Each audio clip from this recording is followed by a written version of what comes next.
Hello, this is Britt Caswell with another example video. In today's video, I'm covering example 3 from section 4-3 in the SavvasRealize Algebra 2 textbook.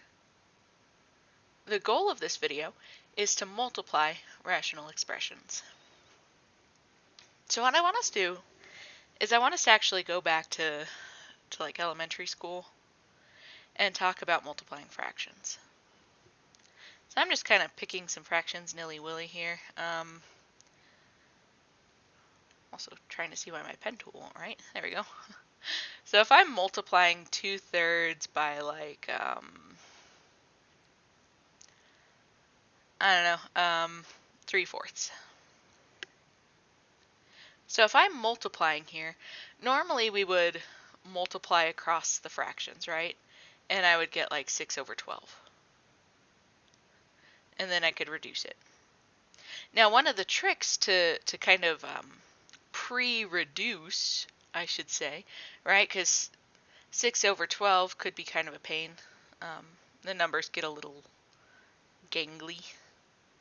So in order to help myself pre-reduce with problems like this, right, I could say, well, here I'm multiplying by 3. Here it's kind of like dividing by 3 because it's in the denominator. So I could cancel out those 3's, you know, and then it's a smaller thing here.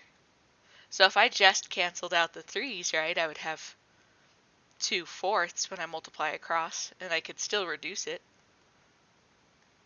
Or if I wanted to get even wilder, right, I recognize the 2 and the 4 are both even, and I could pre-reduce here, right? The 2 could turn into a 1 and the 4 would turn into a 2, and this turns into 1/2. So you can go through and pre-reduce on these fractions before you multiply them, and that makes your life a little easier. That's a tip and a trick that I'm going to do when I show you these expressions. All right. Now multiplying these rational expressions works the exact same way as back in elementary school. All right. I still multiply the tops and multiply the bottoms. It's not anything wild or crazy. So always make sure it's in factored form. So like these can't be factored any further.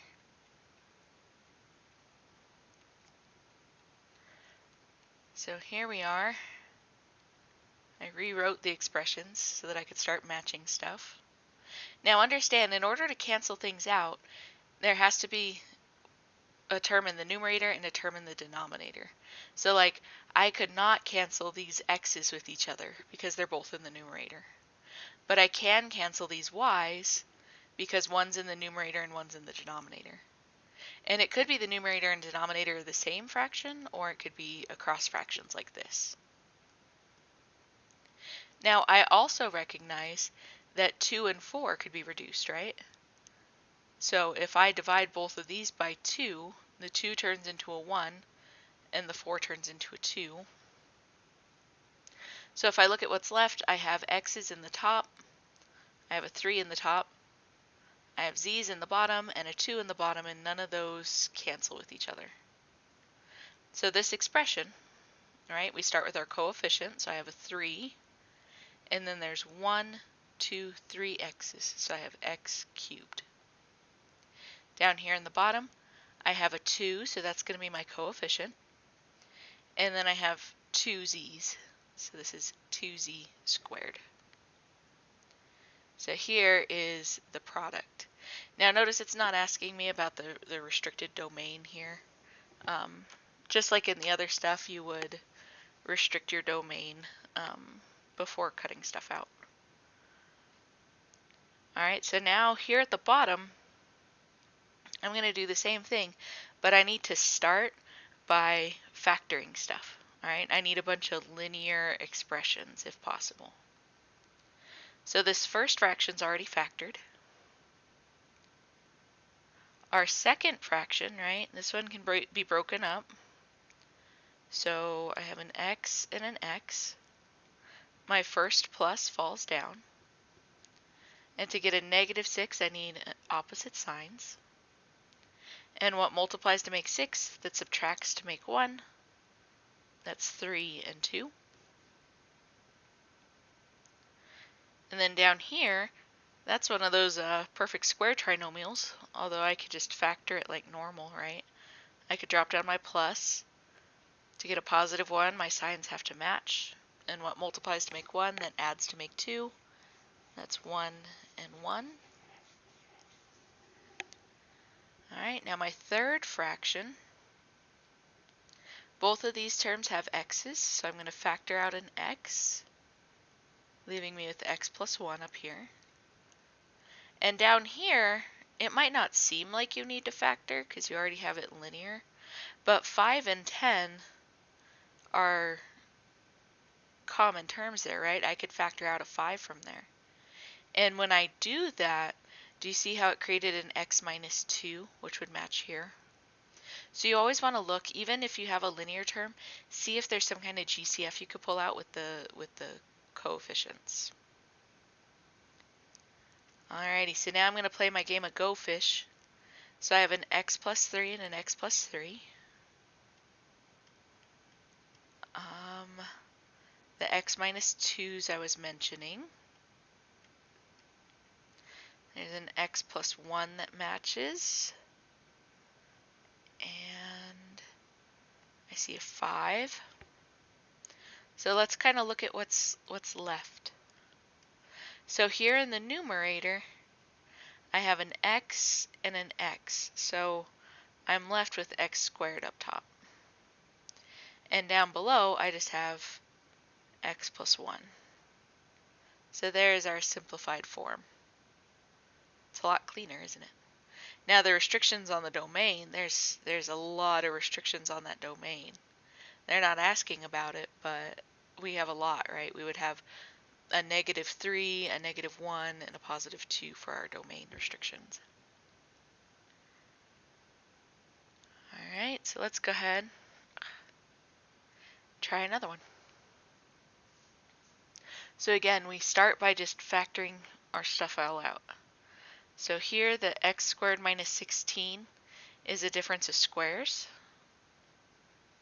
So I'm factoring it using the difference of squares formula. Down here, it's kind of reversed, right? My x's are second and my linear term is first. So I'm actually going to multiply this by -1, or factor out a -1. That way that flips directions and turns into an x minus 9. Here, I could factor using the double bubble, so I have an x and an x. My first term falls down, and to get a -90, I have to have opposite signs. And what multiplies to make 90 that subtracts to make 1? That's 10 and 9.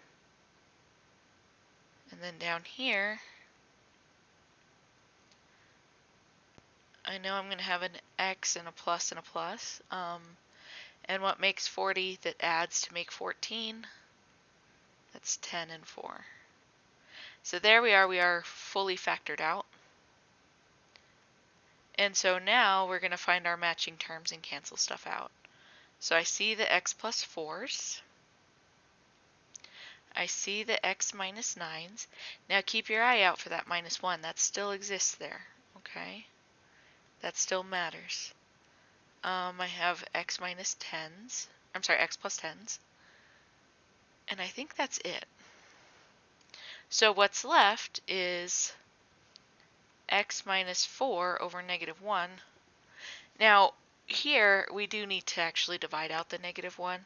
So you could either call it -x plus 4, or you could call it 4 minus x. Either way works here.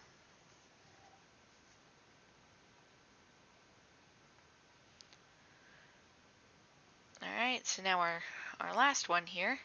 So our first fraction is already nice and factored out. Here though, it could use a little work, right? So in the numerator, 3 and 18, those have a GCF of 3. And 6x and 18, I could factor out the 6. And then our third fraction, I have an x squared. And then here, I could factor a 4 out for my GCF. Alrighty. So now we're going to kind of pair stuff up, right? So I have an x plus 3 and an x plus 3. It's not really that much to take out of here, huh? The 3 and the 6, my 6 turns into a 2 because of that. And then here I have an x and an x squared. Now this x squared is just going to turn into an x, alright, because I'm only taking one of them out. And I think that's it. So let's look at what's left. Now you can always do a middle step here, like if you aren't sure if you've canceled things out. I think of it as like taking an inventory, right? So here I have an x and an x minus 6. Down here I have a 4, a 2, and a 4. 4 times 2 is 8, times 4 is 32, and an x plus 3. So I'm just checking again to see if there's anything else I can cancel out, but I don't see anything. So this is an acceptable answer, but again, a lot of textbooks or standardized tests will distribute. So I'm just going to distribute these real quick. So that way I know what I need to check for, you know, if I'm taking like a multiple choice test. So either one of these works as well. But there we have it. So that is how you multiply a rational expression. Until next time.